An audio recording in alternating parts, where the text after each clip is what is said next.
Le diabète est un trouble de l'assimilation, de l'utilisation et du stockage des sucres apportés par l'alimentation. Cela se traduit par un taux de glucose dans le sang, encore appelé glycémie élevée. On parle d'hyperglycémie.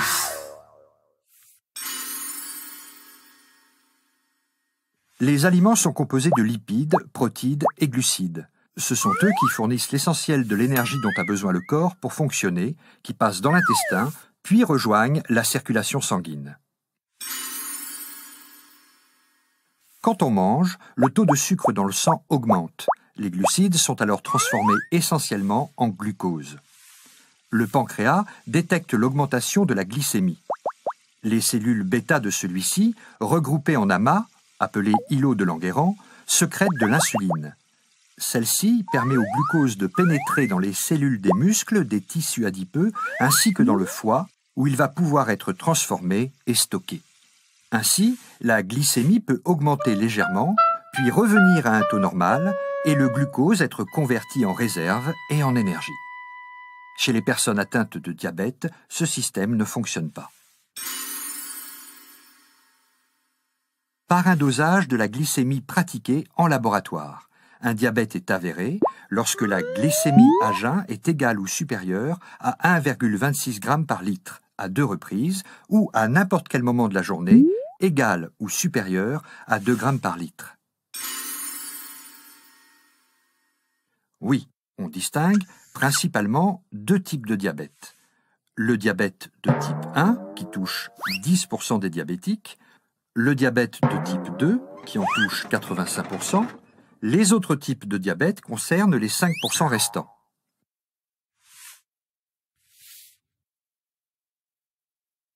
Anciennement appelé diabète insulinodépendant et habituellement découvert chez les personnes jeunes, enfants, adolescents ou jeunes adultes, les symptômes sont soif intense, urine abondante, amaigrissement rapide. L'organisme ne reconnaît plus les cellules bêta du pancréas et les détruit. On dit que le diabète de type 1 est une maladie auto-immune. Le glucose ne pouvant entrer dans les cellules retourne dans le sang. Le taux de glucose dans celui-ci s'élève. On ignore pourquoi cette destruction des îlots de Langerhans se produit chez certains et pas chez d'autres. Il existe une prédisposition génétique, mais les autres causes sont mal connues. L'environnement pourrait avoir également un rôle. Le corps ne fabriquant plus du tout d'insuline, l'unique traitement actuel est l'apport de celle-ci, soit sous forme d'injection, avec une seringue ou un stylo, soit avec une pompe, appareil portable ou implantable, destiné à administrer l'insuline en continu. Ce diabète apparaît généralement chez les personnes de plus de 40 ans. Cependant, les premiers cas d'adolescents et de jeunes adultes touchés apparaissent en France. Le surpoids, l'obésité et le manque d'activité physique en sont la cause chez les personnes génétiquement prédisposées. Sournois et indolore, le développement du diabète de type 2 peut passer longtemps inaperçu. On estime qu'il s'écoule en moyenne 5 à 10 ans entre l'apparition des premières hyperglycémies et le diagnostic. Dans ce diabète, autrefois appelé non insulinodépendant, le processus est différent de celui du type 1. Deux anomalies sont responsables de l'hyperglycémie. Soit le pancréas fabrique toujours de l'insuline, mais pas assez par rapport à la glycémie, c'est l'insulinopénie, soit l'insuline agit mal et on parle d'insulinorésistance. Elle ne peut plus réguler la glycémie et cette résistance épuise progressivement le pancréas qui finit par ne plus assurer une production suffisante. Il n'existe pas une cause précise, mais un ensemble de facteurs favorisants. Une origine génétique, des antécédents de diabète du même type sont souvent présents dans la famille, des facteurs environnementaux, une alimentation déséquilibrée, un manque d'activité physique responsable du surpoids. Il est traité dans un premier temps par des mesures hygiéno-diététiques, c'est-à-dire une alimentation équilibrée et de l'activité physique. Puis, on a rapidement recours à des traitements antidiabétiques oraux ou injectables. Leur efficacité n'est optimale que s'ils sont associés à une alimentation équilibrée et à une activité physique régulière. Le diabète de type 2 est une maladie évolutive. Après l'augmentation progressive des antidiabétiques, des injections d'insuline seront proposées aux patients lorsque la carence en insuline sera trop importante. Le but du traitement dans les deux diabètes est de normaliser la glycémie. Les hyperglycémies répétées et prolongées entraînent à long terme une altération des nerfs et des vaisseaux sanguins présents dans tout le corps. Ce sont les complications du diabète, qui peuvent se traduire par une cécité, des atteintes des pieds pouvant conduire à des amputations, des infarctus et des accidents vasculaires cérébraux, des troubles de l'érection ou une insuffisance rénale. Malgré la recherche médicale qui avance tous les jours, le diabète reste une maladie qui se soigne très bien, mais qui ne guérit pas. Il faut donc toute sa vie se surveiller, garder de bonnes habitudes alimentaires et une activité physique, prendre régulièrement ses médicaments. Un diabétique peut donc être un malade en bonne santé. Oui à la qualité de vie.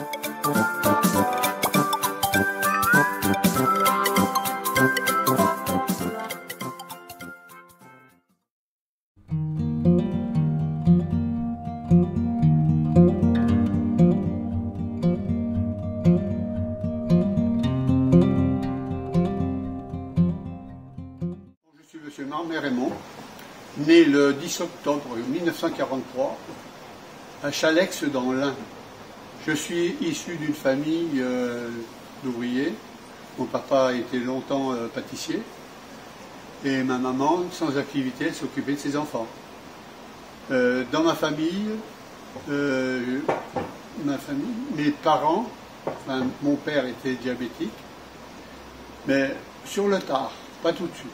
Par contre, ma grand-mère, elle était découverte dans les années 52 diabétique de type, maman, je ne sais pas si c'était du type 1 ou du type 2, mais elle avait vraiment grossi et elle pissait beaucoup et elle transpirait, elle n'était jamais bien. Et le médecin, il a dit, ben, on va vous faire un contrôle, on verra bien. Et ils se retrouvaient avec, dans les urines, elle avait, un dos c'était du miel. Et donc, elle a donc été mise à l'insuline. Eh bien, à cette époque-là, l'insuline, c'était un combat. C'était pas facile. Les aiguilles, tout ça, c'était vraiment une entreprise. Et puis des aiguilles, je vous dis pas, qui étaient longues. Et à chaque fois, il fallait faire rebouillir, tout ça. Donc c'était quelque chose de compliqué. Et le régime était très strict. Les médecins, ils étaient très stricts sur le régime. Moi, je me rappelle, il fallait compter les pommes de terre pour la grand-mère. Il fallait qu'elle fasse attention, qu'elle ne devait pas faire ci, qu'elle ne devait pas faire ça. Alors qu'aujourd'hui, on est beaucoup plus large sur le contrôle de la maladie. Donc, moi, ça m'a servi parce que je l'ai vécu longtemps. Moi, j'avais 9-10 ans, quand elle a eu son premier coma diabétique. Et là, ça m'a vraiment choqué. Et j'ai dit, moi, si un jour ça m'arrive, eh ben, je saurai sur quel pied je dois danser, comment je dois faire mon régime. Et c'est peut-être aujourd'hui pour lequel je suis en état de forme comme je suis. Ouais. Donc voilà. D'accord. Donc justement par rapport à vous, comment est-ce que le diagnostic a été fait? Oh, ben ça a été très simple pour moi. C'est à l'embauche. Je devais rentrer à l'EDF. Et donc tous les gens qui pourraient être embauchés, il y avait un contrôle de glycémie et puis un contrôle général du sang. Et c'est là qu'ils sont aperçus que j'étais diabétique.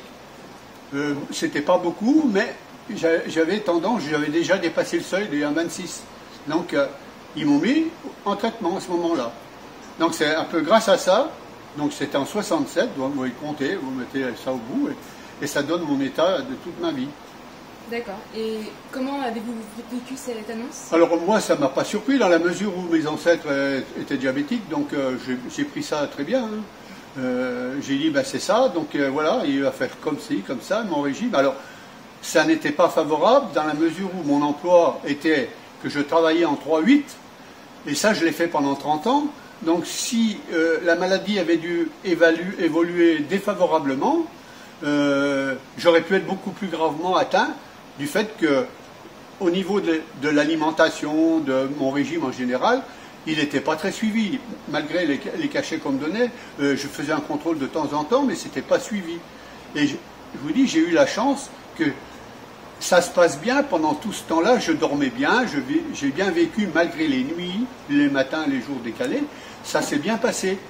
Et c'est seulement au bout de mes 30 ans, quand je suis revenu pratiquement en retraite, que c'est là que j'ai constaté vraiment... Alors, les cachets avaient évolué dans le temps, mais c'est là que donc je suis arrivé en retraite en 1995, et c'est là que le médecin il m'a dit « Oh, les médicaments, ça commence à être juste, il va falloir passer à l'insuline. » Oh, mais je lui ai dit « Mais moi j'attendais ça, parce que ça ne m'a pas surpris, vraiment. » Alors il m'a dit « On va vous mettre à une injection d'insuline. » Donc c'était en 2000 ça. Et donc j'ai dit, bon, ben, on verra, mais je crois que une, ça ne suffira pas, il faudra m'en faire deux. Vous voyez, j'avais déjà anticipé moralement, j'étais bien. Donc ça s'est fait comme ça, donc je n'ai pas eu d'appréhension, je n'ai pas eu, comment dirais-je, un rejet de l'insuline, non. Pour moi, c'était meilleur que les médicaments, parce que je savais quand je piquais que l'action, elle était immédiate. Donc ça me réjouissait. Et donc, à côté de ça, eh ben, le premier jour que j'étais à l'insuline, je me suis mis à faire du sport. C'est là que ça m'a déclenché, où j'ai dit là c'est grave, il faut que je rentre dans des cloisons bien précises, et c'est là que je me suis mis à faire du sport, c'est-à-dire que je faisais de la marche tous les jours, et que je continue aujourd'hui tous les jours. Vous voyez? Alors au début je faisais 12 km tous les jours, et aujourd'hui j'en fais plus que 6. Alors mon médecin il m'a dit, oh mais à 78 ans c'est déjà bien. Alors voilà, jusqu'à maintenant c'est comme ça que je m'entretiens. Et une hygiène de vie au niveau de la nourriture, mais très, très cadrée.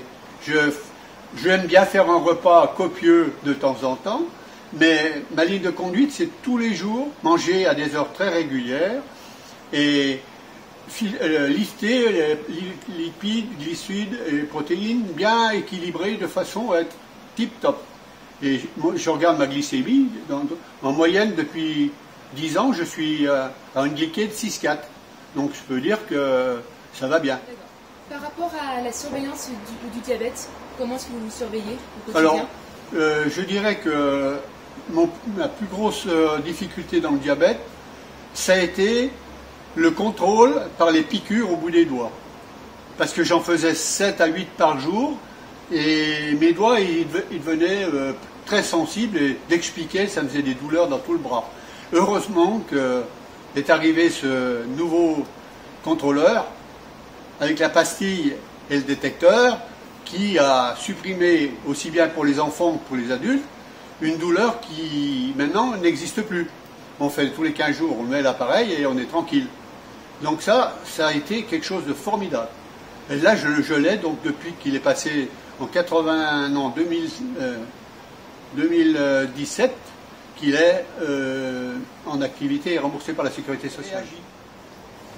Et du coup, donc, justement par rapport à ces hyperglycémies, ces hypoglycémies, avec votre capteur, vous avez la possibilité de programmer des alarmes. Oui. Qu'est-ce que ça vous a apporté? Alors moi, je programme les alarmes d'après le docteur Caro. À 70 le mini. Alors, c'était 170 qu'elle m'avait mis à l'origine, l'alarme haute, enfin le réglage. Et en fin de compte, celle-là, je l'ai gardée dans mon planning, mais j'ai supprimé l'alarme qui me casse la tête en 230. J'en ai pas besoin de celle-là, donc je l'ai annulée. Donc j'ai gardé uniquement les seuils mini, ceux-là, ils sont importants. C'est ceux-là que je veille, autrement, après, le reste, une fois que je sais que moi, je ne vais pas aller haut, et je regarde tout le temps, ça c'est mon capteur, il me dit, oh là là, pendant une journée, si je suis haut, ça ne va pas. Donc je fais tout de suite pour redescendre. Donc voilà, c'est vraiment le plus important d'un diabétique. Hein. Ça, il faut surveiller tout ça en permanence. Qu'est-ce que vous soignez en fait, concrètement? Qu'est-ce qui vous motive? Ce qui me motive, je tiens à rester en très bonne forme et profiter longtemps de la vie. C'est ça qui me tient. Et puis j'ai des enfants, je veux profiter de leur présence. Alors moi, j'ai le bonheur de voir évoluer dans le bon sens l'éducation de mes petits-enfants. Parce que là, je vois que ça va bien, j'aimerais bien les voir, qu'ils arrivent jusqu'au bout et réussir. Il y en a une qui fait les études de vétérinaire, l'année prochaine, il sera vétérinaire. Et j'aimerais bien vivre ce moment-là. Hein? Vous voyez, c'est le fond du diabétique, c'est que pourquoi on a tant de malades aujourd'hui, on dit que ça les yeux, les jambes, les ci. C'est parce que le gars, il ne s'est pas occupé de sa maladie et qui est resté dans des seuils élevés. Donc le sang, avec le sucre à 2 grammes tout le temps, eh bien les pores, les yeux, tous les petits vaisseaux, tout ça, ça se bouche. Et donc ça entraîne plein de maladies au bout de 10 ans. Et après on dit, bah oui, mais si j'avais su, mais c'est trop tard. Le moment, il est là. Et il faut bien prendre conscience dès notre plus jeune âge, et moi mes enfants, il y en a 2 qui sont diabétiques, je leur dis attention, regardez comment je me soigne et comment je fais. Et moi je leur dis toujours ça. Et donc voilà, autrement c'est globalement la famille qui souffre quand vous êtes diabétique. Tout le monde est au même régime que vous. Ça c'est important. Et le repas diabétique, c'est un repas que toute la France devrait faire, quotidiennement. Et de temps en temps, se faire plaisir, aller faire un bon repas avec les amis et tout ça. Moi, je ne me prive pas de ça. Vous voyez, c'est ce que je dis beaucoup à des diabétiques. Oui, il faut être strict. Il ne faut pas mourir dans une contrainte. Il faut respirer. Et vous me regardez, moi, je respire tous les jours. Voilà.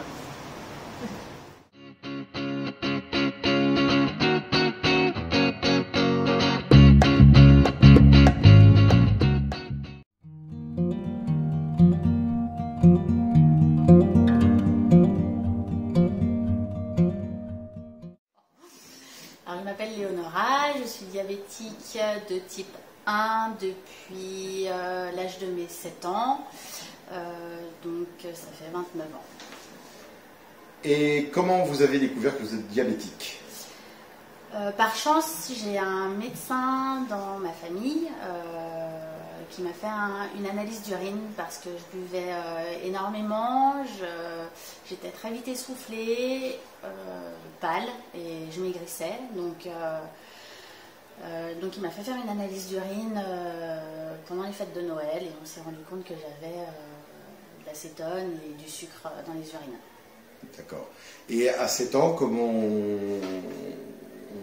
on apprend, enfin comment on vit avec cette annonce quand on nous dit qu'on est diabétique? Je m'en souviens pas très bien. A priori, je me suis arrêtée devant un magasin de bonbons et je me suis mise à pleurer en disant que je ne pourrais plus jamais en manger. Voilà. Après, c'est comme si j'avais toujours vécu avec. Je ne me souviens pas vraiment d'avant. Voilà. Ouais. Et parlez-nous de votre mise sous insuline. Alors à l'époque, c'était en multi-injection, seringue, et on faisait des mélanges d'insuline. Donc c'était vraiment... C'était pas simple. Et il fallait attendre à peu près, suivant les glycémies, on pouvait attendre jusqu'à 20 minutes avant de manger, le temps que l'insuline fasse effet. Voilà, donc c'était un peu difficile, mais voilà, on le faisait. Bien. Et puis récemment, vous avez eu la chance de mettre au monde 2 enfants, oui, en étant diabétique de type 1. Et comment vous l'avez vécu? Comment se sont passées ces grossesses? Et de quoi vous avez bénéficié en termes de suivi de la part des services de santé?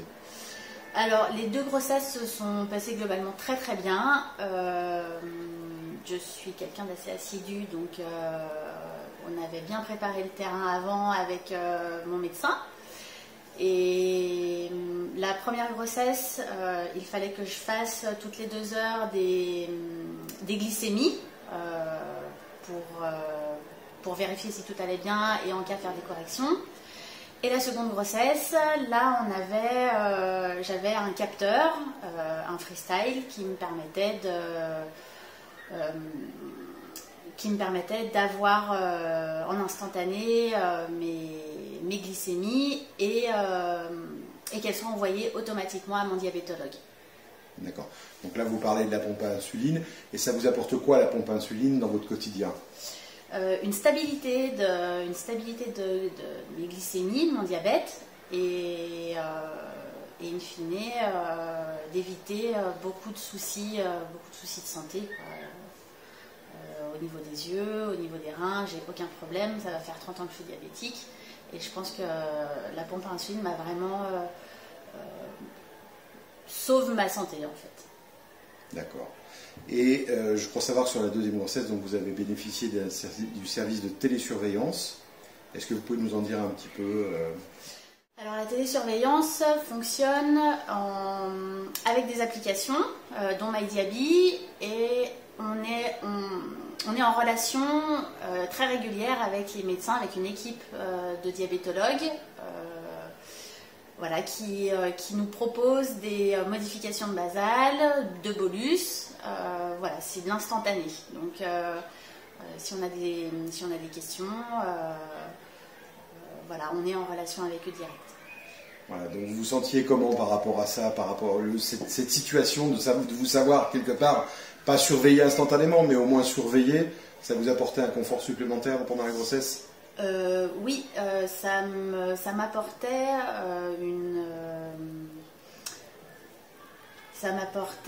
un réconfort. Oui. Voilà, moins d'angoisse.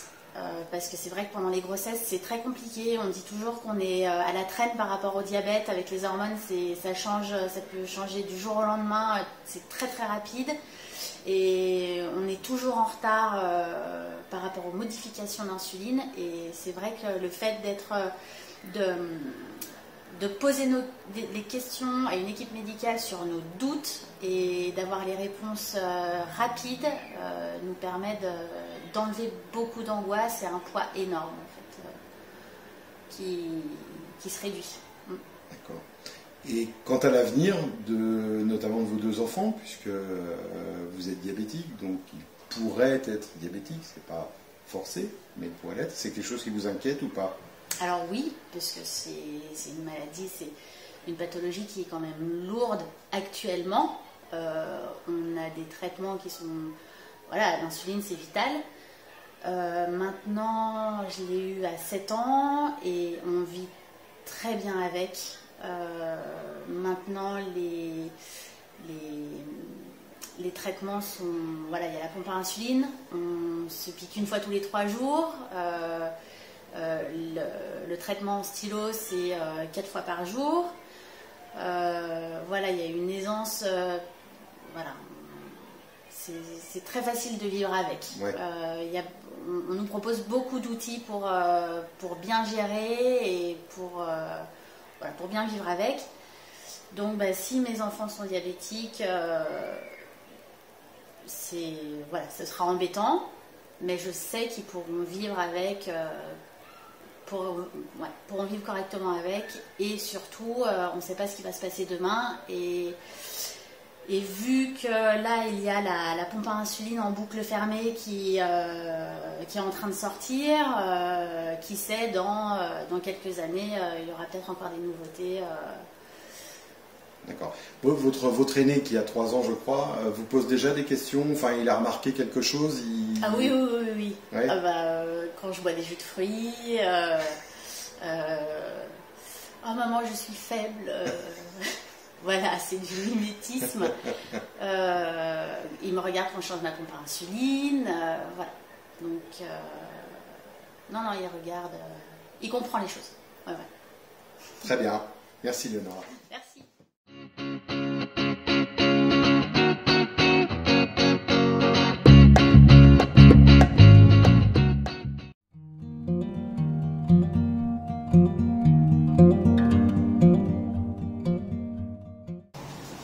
Je vais vous laisser vous présenter. Alors, je m'appelle Béatrice Tolon, j'ai 63 ans et 35 ans de diabète, qui a été découvert lors de ma grossesse en 1985.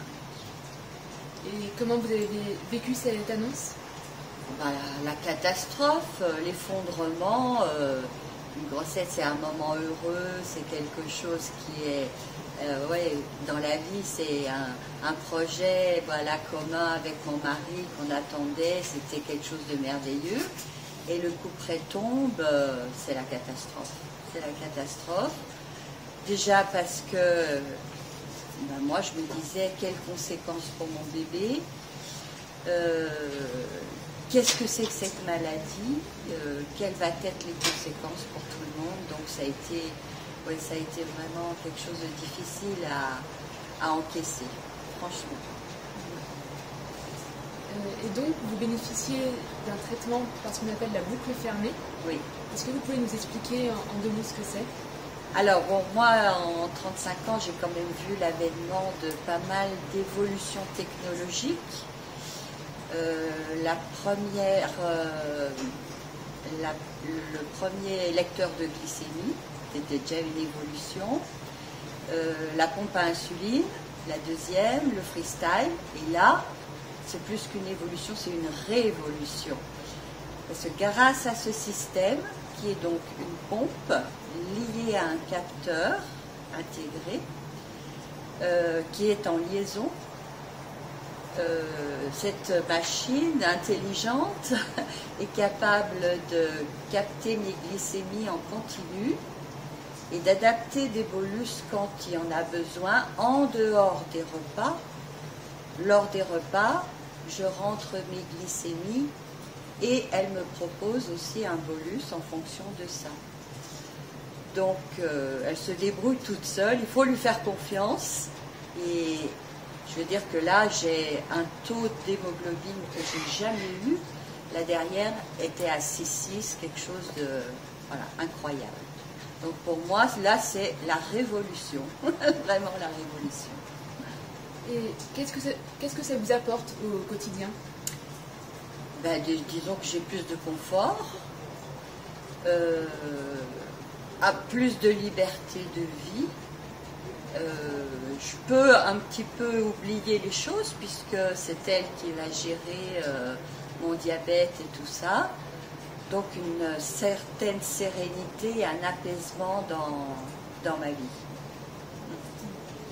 Et donc là, on a parlé des bolus qui se mettent en place en cas d'hyperglycémie. Tout à fait. Et en cas d'hypoglycémie, vous savez comment réagit le système? Alors, c'est une alerte. C'est-à-dire que dès que je tombe à 0,60, elle me le signale.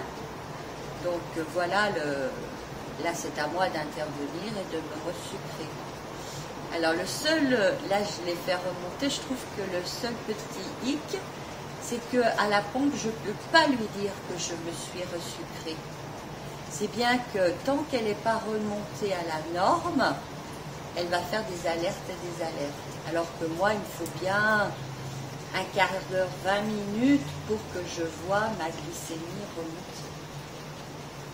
Mais on m'a dit que c'était quelque chose qui va être pris en compte et la machine va évoluer de toute façon. Du coup, vous nous avez parlé de l'hyperglycémie avec les microbolus.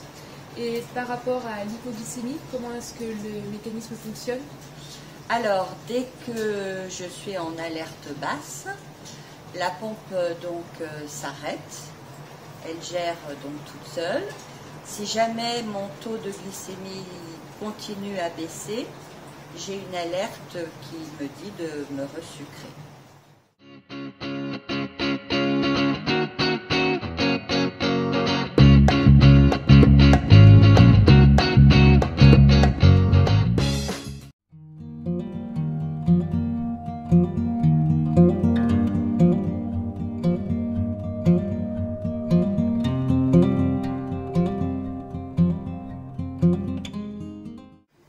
Du coup, je vous laisse vous présenter. Bonjour, je suis Stéphane Arnaud-Bédet, donc je suis diabétique de type 1 depuis 10 ans. Comment vous avez découvert que vous étiez diabétique? La découverte de mon diabète était faite par hasard, de manière assez rapide, puisque j'ai perdu 12 à 15 kilos. Je faisais des travaux dans ma maison et je faisais que de faire pipi. Et il y a un moment, à force de perdre 3 tailles de pantalon, je suis allé chez mon médecin qui m'a fait un petit test et qui m'a dit cet après-midi, si vous n'avez rien à faire, vous allez à l'hôpital et vous faites vos bagages. Et je me suis retrouvé un jeudi après-midi, la veille de l'anniversaire de mon grand, à être à l'hôpital et on m'a indiqué que j'avais un diabète de type 1. Et comment vous avez vécu cette annonce? Disons qu'au début, on est assez perdu, on ne sait pas ce qui nous arrive. Et j'ai eu la chance d'arriver à l'hôpital et qu'on m'explique rapidement ce que j'avais. On m'a mis tout de suite sous pompe, une petite pompe à insuline qui se branche sur mon corps et qui m'a injecté tout de suite de l'insuline pour faire redescendre ma glycémie qui était très importante. Et le fait d'avoir eu des explications assez rapidement m'a permis d'évacuer mon stress. Voilà. Donc vous bénéficiez actuellement d'un système qu'on appelle boucle ouverte ou boucle semi-fermée. Est-ce que vous pouvez nous le décrire en quelques mots? Oui, alors en fait j'ai une pompe à insuline qui est toujours sur moi, qui est reliée à mon corps. Et en fait cette pompe elle est reliée à un capteur, c'est-à-dire une petite chose qui est collée sur mon bras et qui mesure le taux de sucre dans le sang de manière continuelle, tout le temps. Et en fait ce petit appareil envoie la glycémie à ma pompe et ma pompe est capable, quand mon taux de glycémie est trop faible, c'est-à-dire que je suis en hypoglycémie, de pouvoir suspendre l'insuline pour que je puisse reprendre mes esprits. Parce que l'hypoglycémie, c'est un état qui est assez particulier et dans lequel on commence à avoir plus beaucoup d'énergie, et puis donc si on ne se resucre pas, on arrive à perdre conscience, tout simplement. Et qu'est-ce que vous a apporté ce système au quotidien? En fait, il m'a apporté beaucoup, parce que je l'ai eu à peu près il y a 6 mois. Avant, j'avais juste la pompe, donc c'est moi qui gérais complètement. Et le fait que ce dispositif puisse gérer mes hypoglycémies, ça m'a permis de prendre un peu plus confiance et de savoir que ma pompe pouvait, soit par alarme, m'indiquer que je baissais, et puis prendre le relais, c'est-à-dire pouvoir suspendre l'insuline avant que je le fasse moi-même.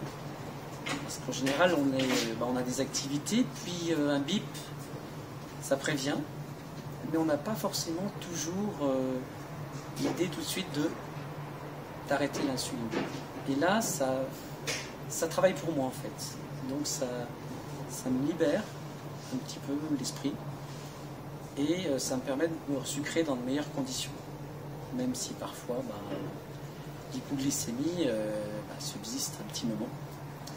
Mais voilà, ça m'a permis un peu de me libérer de cette contrainte de l'hypoglycémie.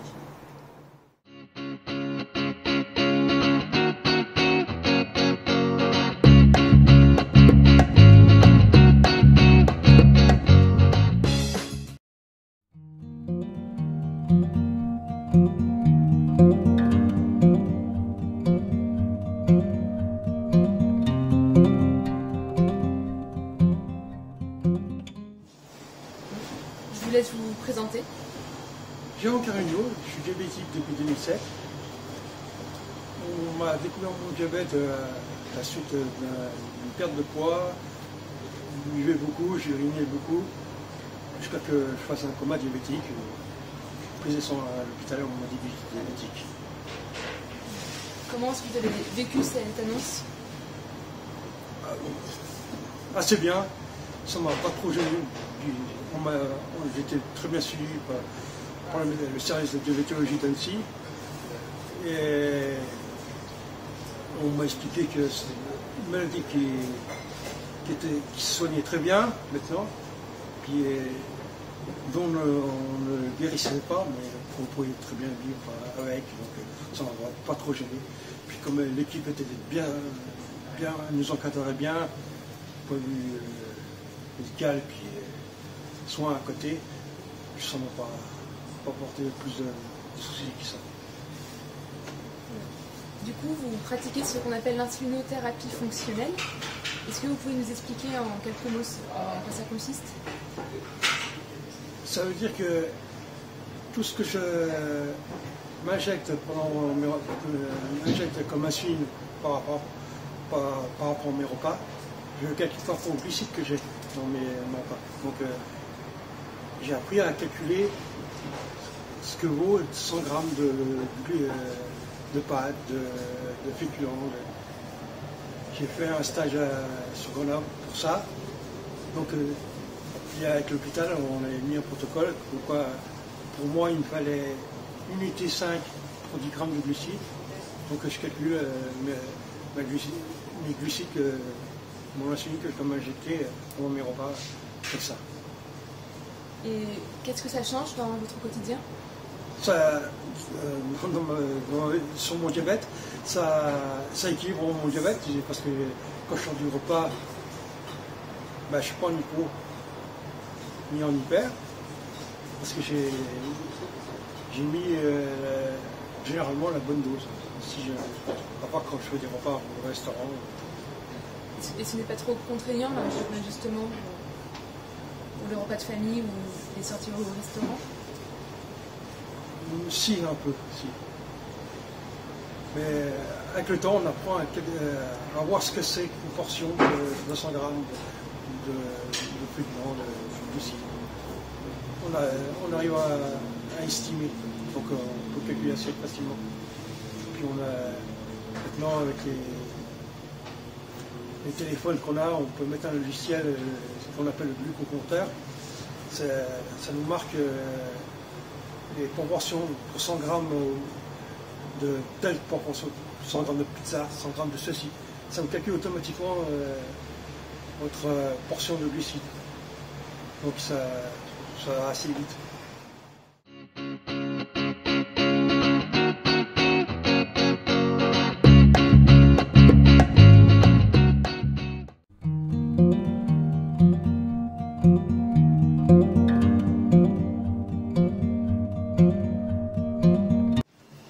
Pour commencer, je vais vous laisser vous présenter. Oui, donc je m'appelle Hervé Marucco, je suis diabétique depuis le 14 mai 1964.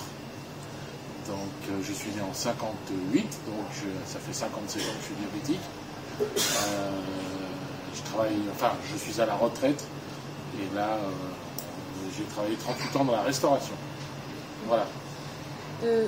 Comment a été fait le diagnostic de diabète?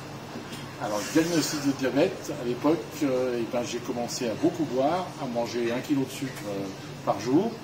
Et donc, on m'a emmené à l'hôpital d'Annecy, qui était le vieil hôpital, vieux, c'est-à-dire le bâtiment qui aujourd'hui est un hôtel, celui avec celui-là, où on ne traitait pas du tout le diabète en pédiatrie.